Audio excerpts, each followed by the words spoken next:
Martin was the youngest of the group. He looked about 17. He was as big as a bear with a quick laugh. Lev seemed to be just a little older than Aunt Hannah, small but very muscular. His round glasses gave him a shy and bookish look, but his eyes were steely, and Max could see by the way the others listened to him that he was the leader of their little group. Mr. Jablonski wasn't Jewish or a partisan. He was a spy.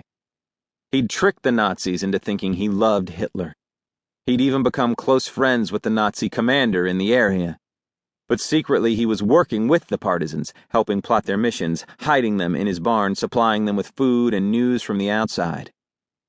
After Max and Zena finished eating, Lev spread a map across the table. He traced their route back to the forest. If they were lucky, they'd reach their camp by sundown tomorrow night. They also talked about the war, showing Max and Zena on the map where the latest battles were being fought. In the ghetto, newspapers and radios had been forbidden. Nobody had any real idea about what was happening outside the barbed wire fence. The Nazis always made it seem as though they were crushing their enemies, and that any day Hitler would be the leader of the entire world. But now Max and Zena learned the amazing truth. Germany was losing the war. The Nazis still controlled most of the countries in Europe, but their grip was slipping. American and British forces were battering them in France and other areas to the west, but the real trouble for the Nazis was on the other side of the map, in Russia. Lev pointed to that giant country which stretched out to Poland's east. Hitler has sent millions of German soldiers to Russia, Lev said. He figured the Russians would surrender within a few weeks. But the Russians were determined fighters, and the battles dragged on and on. By now, German troops were running low on weapons, food, and warm clothes. The Nazis kept loading up trains with supplies, but few of these trains made it to Russia. "We're blowing them all up," Martin said, flashing a smile. Different partisan groups were targeting trains all over the East. Lately, they'd been destroying hundreds of trains every week. But tonight's train was one of the most important, Lev told them.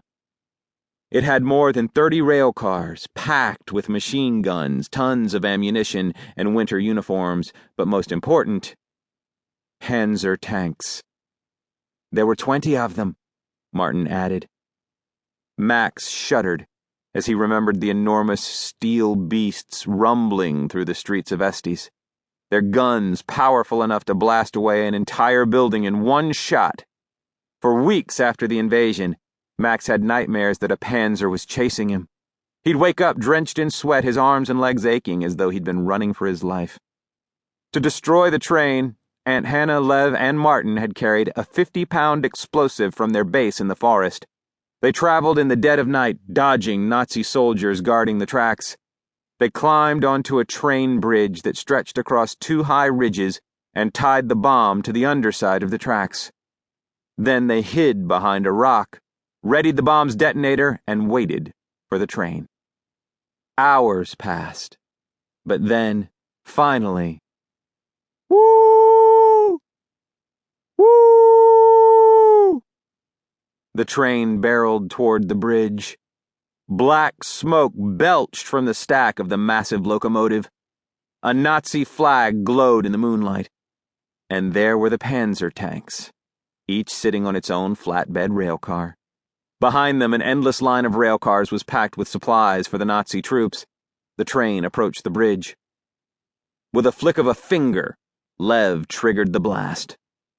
Kaboom!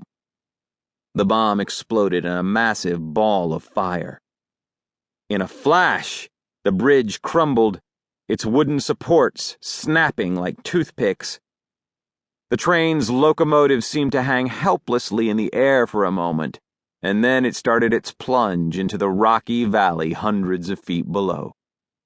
One by one, the train's dozens of cars followed the engine in its deadly fall. Crash! Boom! Crash! And then, kaboom! Tons of ammunition exploded in a tower of fire that shot up thousands of feet into the air. Max could picture it all.